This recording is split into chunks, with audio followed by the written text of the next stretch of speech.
दरम्यान मालेगावात भाजप आणि एमआयएमची छुपी युती असल्याच्या चर्चा सुरू झाल्यात। कारण समाजवादी पार्टीच्या शान ए हिंदनं असा दावा केलाय, भाजप हिंदूंना एमआयएम मुस्लिमांना मूर्ख बनवत आहे।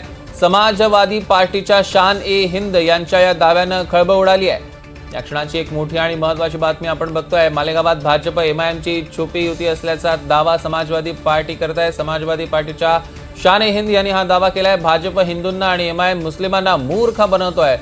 शान ए हिंद यांच्या या दाव्यानं समाजवादी पार्टीच्या या दाव्यानं आता मोठी खळबळ उडालेली आहे। या क्षणाची सगळ्यात मोठी आणि महत्त्वाची बातमी आपण बघतोय। बातमी मालेगावात नाही, मालेगावात भाजप आणि एमआयएमची छुपी युती असल्याचा दावा आता शान ए हिंद यांनी केला आहे। निलेश वाघ आपले प्रतिनिधी आपल्यासोबत फोन लाईनवरून जोडले गेलेत। निलेश, काय अधिकचे अपडेट्स आहेत? नक्कीच सौरभ, आपण जर 2-4 दिवसापूर्वीच्या घटना पाहिल्या त्यात अकोट असेल, अकोला असेल या ठिकाणी भाजप आणि एमआयएम जे आहेत ते युती करताना दिसतात।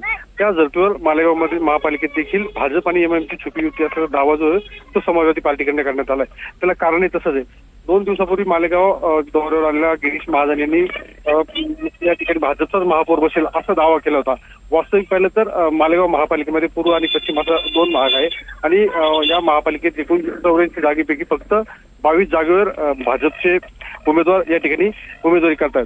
असं असतानाही भाजप इथे महापौर बसण्याचा दावा करते। त्यामुळे कुठेतरी एमआयएमला जोडीला घेऊन ही भाजप इथे मालेगाव महापालिकेवर महापौर बसवेल असा जो आरोप जो आहे तो आता समाजवादी पार्टीच्या वतीने करण्यात येतो आणि त्याला अशा पद्धतीने दुजोरा देखील दिले जात असल्याचं शान ए हिंदनी यावेळी स्पष्ट केलं। सौरभ, निश्चितच निलेश, या संदर्भातले अधिकचे अपडेट्स आम्ही घेऊ। तुर्तास धन्यवाद।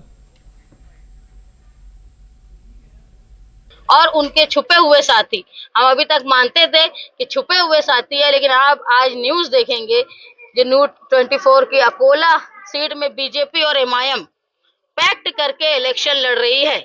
जो हम कहते थे कि हमारी लड़ाई जो है वो फिरका परस्तों से है, बीजेपी से है, इसकी बड़ी मिसाल इस बात की है कि अकोला में जो एमआईएम और बीजेपी साथ मिलकर इलेक्शन लड़ रही है इक्तदार पाने के लिए। तो आप ये समझ लो, जो 22 सीटों पे बीजेपी का ये गुमान है कि नदी के उस पार अगर उनकी 22 सीटें आती है और वो मालेगांव कारपोरेशन में बीजेपी का मेयर बनाना चाहती है, तो उसकी अहम वजह, उसकी सीढ़ी जो है वो एमआईएम है। एमआईएम से उनका पैक्ट है और वो यहाँ से चंद सीट जो 3-4 पैनल पर इलेक्शन लड़ रही है मालेगांव शहर में एमआईएम, और कहीं उनका कुछ नहीं है।